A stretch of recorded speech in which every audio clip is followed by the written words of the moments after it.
Anybody wants to ask something, throw your hands up. You were so lovely outside. Yeah, you. Yeah, the hot one. Yeah, you. Hello, Milo. Hi, sweetheart. Hey, I was wondering, because you keep on mentioning that trust has eroded in the left-wing media, Yes. and I know you were around Gamergate since Conspiracy. Do you think that beyond Trump, before Trump maybe even, we created that hole to, you know, sort of, as you put it, methodically take them down? Yeah, well, the question, it's interesting because have I gone off? I think I'm off. Do you have to switch it?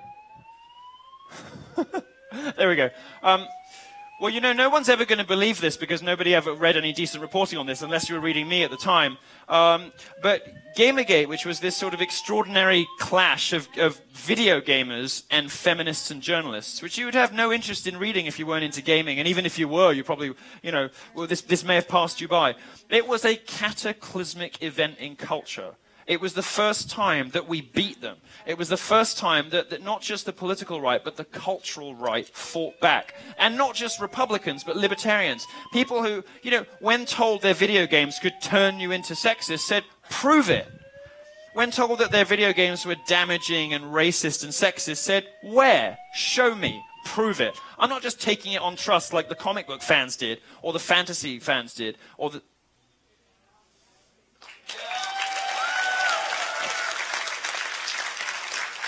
You see, this is another great conservative virtue, perseverance. You see, stick to your guns, and eventually they get bored.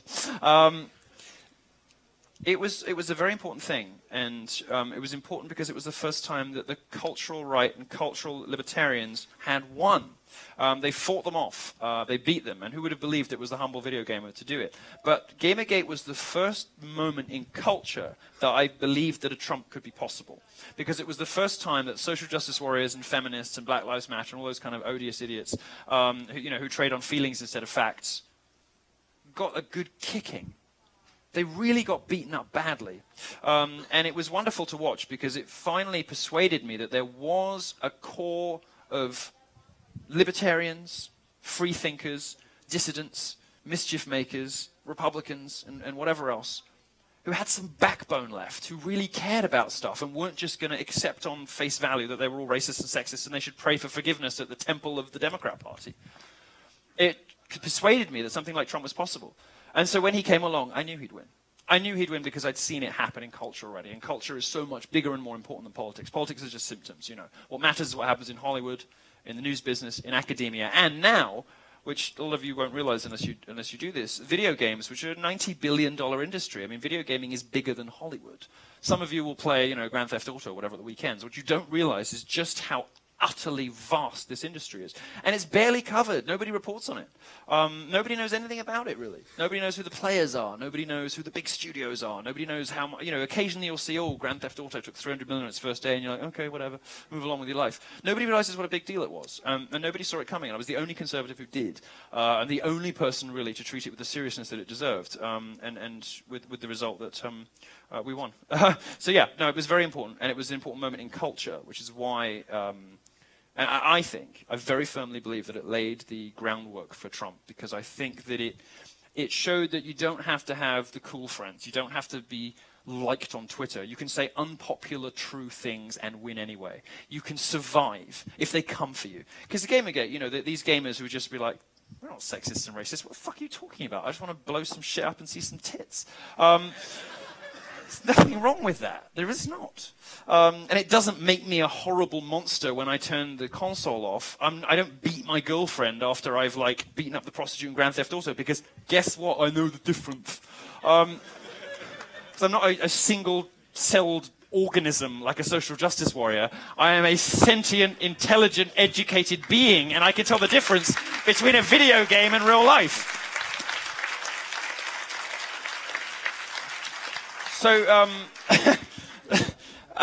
this was the first time that I think people realized, and everyone was watching, and everyone was too scared to say anything, and I was just like, fuck it, I'm going in. But everybody, I think, realized that the whole press can be against you, and you can win anyway. And that's why I think that Trump was possible, because it emboldened his supporters to simply stop caring about what the press said about them, because they'd seen it happen before and they'd seen it be successful. Andrew, let's go to somebody this side. You in the dark grey. Yeah. Oh, it was the one behind, actually.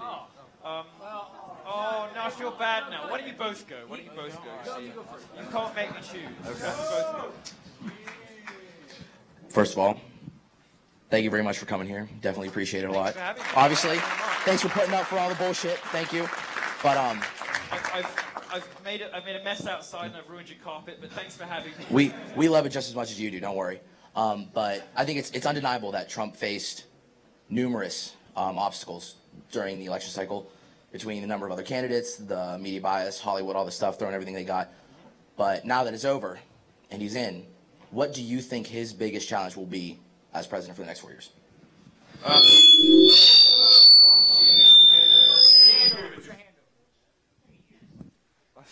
Sort of makes you wistful for the days of the fire alarm.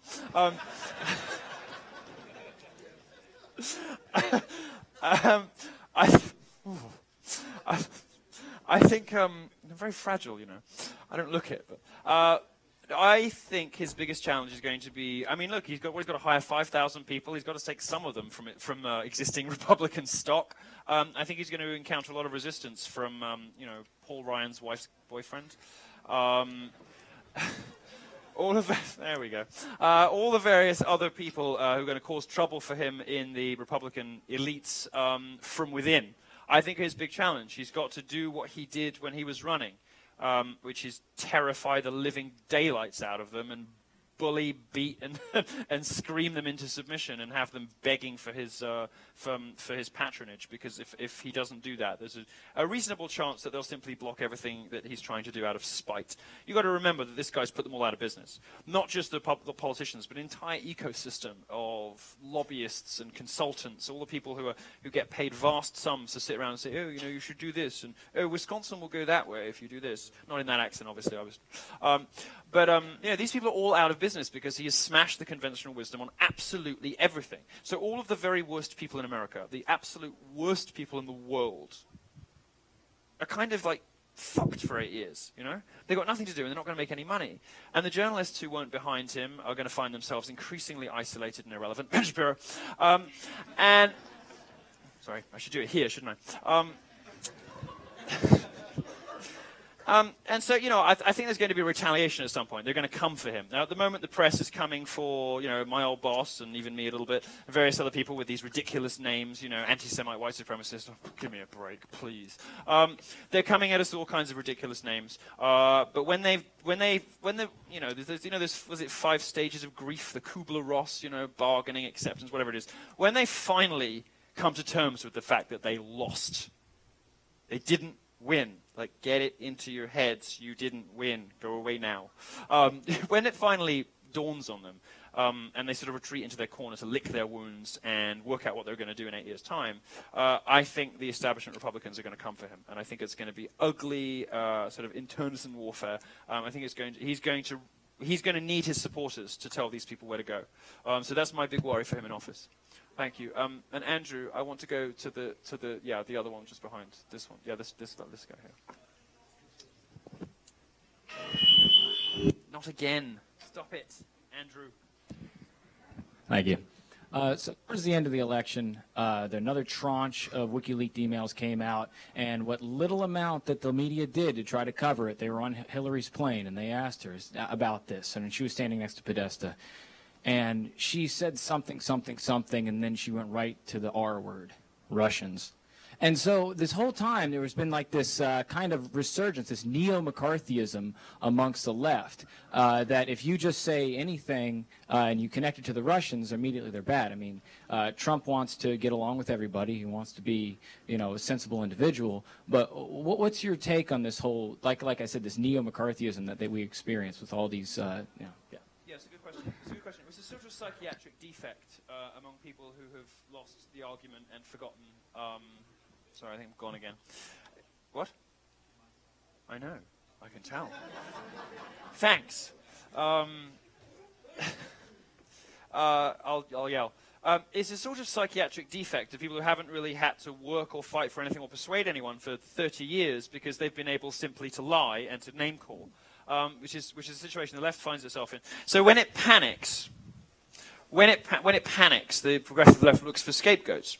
And it's the specter of white supremacy. It's anti-Semitism. You know, it's the Russians. It's a green cartoon frog on the internet.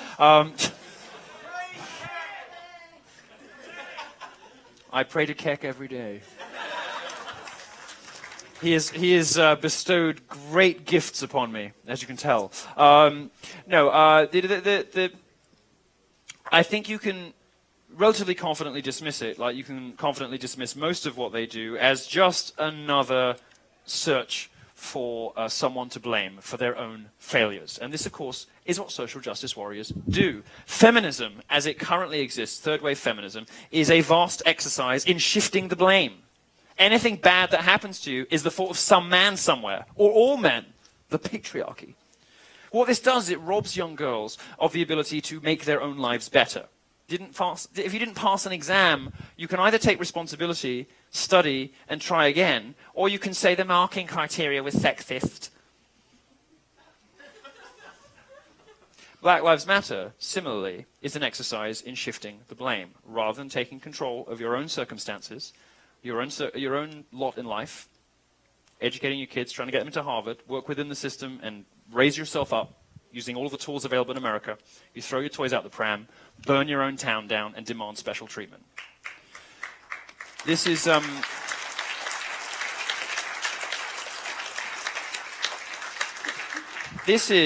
an abnegation of personal responsibility, another great conservative virtue, and scapegoating and blaming somebody else for all your own faults. That's what is happening right now. In the pages of the New York Times and in Vox and BuzzFeed and well, not Gawker anymore. All these liberal outlets are looking for who did it. Who did it to us? There couldn't have been anything wrong with us because all we were doing was fighting racism and sexism and trying to stop that awful man getting to the White House and white supremacy. One day, perhaps, in their 60s or their 70s, they will look back and they will think, maybe it was me. Maybe I was just an idiot. But not anytime soon. So expect them to continue to blame racism, sexism. Expect them to continue to blame the Russians. Almost anybody that they can lay their hands on that will excuse them from self-examination. Because that's what they do. I think we do one or two more. Look at this very enthusiastic lady over here. Let's do that. Waving with both hands, a high energy. Hi, Milo. Hi, Donnie. I'm really fucking thrilled to be here. Because I was outside that door earlier. But you were? I was. Was it awful? It was scary. Was it scary? Those guys came in the mask. I was scared shit. Why were they in ski masks? They're ugly. I don't know. What was your question? Well, actually, first, I wanted to say that fat shaming does work. I mean, of course it does, but yeah. So I'm 1 month into my weight loss journey, as the snowflakes would say. 15 pounds down. So, thank you. So thank you very much for that, Milo. You did that for me. So thank you very much. Well, thank you so much. I mean, just to interject briefly. I mean, they say this fat shaming doesn't work. Of course it fucking works. Of course it works. Anybody knows. If you come home and you've put weight on, you're sort of like your wife's not interested or your husband's not interested anymore, and you say, oh, does my look big? Well, yeah, a little bit. Of course it works. Everyone knows they stop getting sex when they get too big. What's the worst thing that could ever happen to you is somebody you love, you want to have sex with, and like, And all the real studies, not these sort of awful lefty, advocacy research, horseshit things, all the real studies say the same thing, that social pressure is the #1 reason why, sorry, I'm being unhelpful to you. Social pressure is the #1 reason why people make changes in their life generally, whether it's giving up smoking or losing weight or whatever. The sort of feeling that sense of social pressure, that's a good thing. That's a good thing. Fat shaming is the virtuous choice. Fat shaming is a public service, so keep doing it, and I'm glad that you got something out of it. Thank you. I think you had a question. I was just wondering what you thought about Godfrey Eldwick's bogus article to The Guardian about the alt-right. Okay, yeah, thank you. That's a good tee-up question. There we go. Godfrey Elfwick, which is the finest comic creation on the internet, I encourage you to look up for his Twitter account, claims to be responsible for an article in The Guardian, anonymously written. And I believe that it was him because he's brilliant, and I've spoken to him before, that said, oh, the alt-right turned me into a racist, but I pulled myself back from the brink, and I started with Sam Harris. I mean, talk about a guy, you know, an implausible idiot, like, you know, to try to pin it on Sam Harris, one of the most reasonable and intelligent thinkers, you know, far more educated and interesting than I am, try to pin it on him and then say, oh, well, it started. It was a very somberly written thing. So, this is an anonymous byline in The Guardian. So it started with Sam Harris videos, and then I discovered Milo Yiannopoulos. And then finally, I started thinking to myself, ooh, maybe Muslims don't like gays that much. And my wife suddenly caught me, and I was like, oh my God, I've turned racist. Anyway, I pulled myself up. Anyway, ridiculous, this ridiculous thing. So obviously fictitious, so obviously full of shit. And they have the gall that they dare to accuse Breitbart of, or any of these other right-wing publications of fake news. The fake news is the stuff you read in the New York Times. It's Nate Silver. The fake news is the stuff that you read in The Guardian. The things that they desperately wish were true. They believe, and they want to believe are true. All Trump supporters are racists. All Trump supporters are motivated by this deep-seated patriarchal hatred of women. What, even the 52% of women that voted for him, you idiot. You know, they all want to believe this. They have to believe it. They're desperate to believe it. That's the real fake news. This is another one of the things that they have done after the election, their retaliation, you know. Who's to blame? Who did this to us? Who did this to us? Because it wasn't us. We didn't lose fair and square. Somebody did it. So they started coming for the right-wing media, coming for libertarian and conservative publications that they rightly recognize as having a huge influence on this election because they themselves did not, except, of course, to embarrass themselves and show up the left for what it is. And they started coming for us, accusing us of publishing fake news. Well, there's a reason that Breitbart is able to laugh in the face of Kellogg's and Tony the Tiger, and that is because we boast 45 million readers a month. And they're not all idiots. Most of them are not. Most of them are just like you. The vast majority, just like the vast majority of any other publication, are smart, educated, normal Americans who are sick of the mainstream media. And, you know, they've rightly identified Breitbart as one of the most powerful media, you know, new media companies in America today, and they just couldn't stand it. Why do they hate us? Because we tell the truth. And it's really as simple as that. And that article is a perfect example of the sort of fictitious garbage the mainstream media is perfectly happy to publish if it makes them feel right, and it sort of has the right politics and enables them to wallow in their feelings instead of examining the facts. It is a perfect, beautiful example of how, one, the media works, and two, the fact that they have not learnt their lesson after this election. They haven't got it into their heads this stuff doesn't work anymore. So I'm grateful to you for bringing that up because it's a wonderful example. I'm going to do one more question, I think. Is that right? Yes? Could you go somewhere else in the room? You've been very, I want to make Andrew run because Andrew could do with a bit of fat shaming. So I'm gonna choose this lady over here with the you know. I will pay for that later. Hi, Milo. Thank you so much for coming to WVU. I was really pissed when they moved it from before the election to now, but I'm still glad you're here. Well, I'm glad. We got to have a party. It's my first talk since yes. we got excitement outside. We got sugary snacks. What more could you want? I also wanted to thank you for bringing to my attention just one of your videos on Facebook where you literally just listed out the stats from the FBI crime report, and ever since then I've been checking it every year. So thank you for completely obliterating Black Lives Matter with that. I really appreciate it.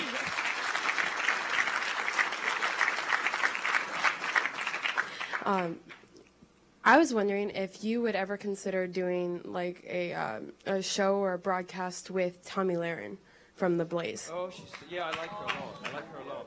She's oh, poor girl at The Blaze. Can you imagine all that talent? Oh, you got to wait. She might see this, so I'll wait until I've got the mic. How are we doing? Yes, good. No, I love her. I love her. Very smart, very well educated, right about almost everything. Lovely hair, which matters just as much. I only feel sorry she's stuck in that dead end The Blaze. I mean, I know there are some possibly 2-3 subscribers left in America. I think she's going to get snapped up pretty soon by somebody else. I don't know about doing a show together. I think she'd find me a little too gauche. But I would love to... Well, you know, she's a nice girl. She's a nice girl from a nice home. She probably doesn't like swearing. She might find me a bit much, but I love her. I'd certainly like to have her on my show or something. So yeah, no, I think she's terrific. One of the very few, I think, conservative pundits. I don't really think of myself as a sort of political pundit. I've been talking a lot about the election, but I only really care about Trump because of free speech and free expression and art and culture. So I got sort of drawn into talking about Trump because I care about those things, and that's what matters at the moment. She's one of the few strictly political pundits, along with Ann Coulter, that I think actually is worth paying attention to. So yes, I think she's great. Very, very, very, very good, and somebody to watch. Can we do one more, Andrew? Sure. Yeah, let's do one more. I feel guilty now. I'm sorry, by the way. I didn't mean it. Oh yeah. Yeah, I'm gonna pay for that later. Right. Let's do. Yeah. All right. This guy in the beanie, the hat. Yeah. You. I need a bit of diversity. It's been all white people. Yeah, sorry. It's okay. Hey, Milo. It's okay because I have a very enthusiastic affirmative action policy in the bedroom. More than makes up for my white audience. Okay, Milo, who do you like more, Joan Crawford or Bette Davis? Oh, it's such a gay question. I've never heard a Barbra Streisand song. I'm the worst fag in the world. I suck at being gay. Apart from the sex bit, I'm good at that, but I'm really bad at being gay. Joan Crawford or Betty Davis? Well, so for those of you who don't know, because that was a very esoteric question, there is a movie that is good. There's sort of a cult gay movie called Whatever Happened to Baby Jane. And it's, yeah, students sometimes know it's a bit of it's like a student cult movie. And these two actresses who were sort of, sorry, say again? It's an old people movie. Well, it's, who said that? Oh, okay, no. Come on. Oh, God. But did you see it when you were a little girl in the theater? Oh, okay. That came out a really long time ago. Oh.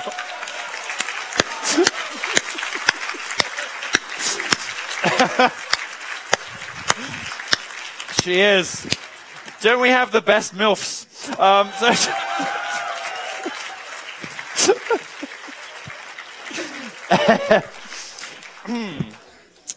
Well, the movie, I commend it to you as a wonderful little theatrical artifact. If you're into character studies, the two actresses kind of past their prime, playing these two kind of grand, larger-than-life women. And the appeal of this movie is that they're not really playing the characters, they're really just being themselves. And these two women absolutely hated each other in real life. And it starts to it seethes out of the screen. When you've seen the movie, I think you will appreciate, since she was more deranged and hysterical, I think Bette Davis would probably be my favorite. There's a lovely song at the beginning, which of course you will know. I've written a letter to Daddy. That's a weird way to end this talk, but see, I know some shit. You didn't think I know that shit. Yes, it's a very good film. Whatever Happened to Baby Jane. Let's do one more. Andrew. Let's go right up the back to the guy in the red up there.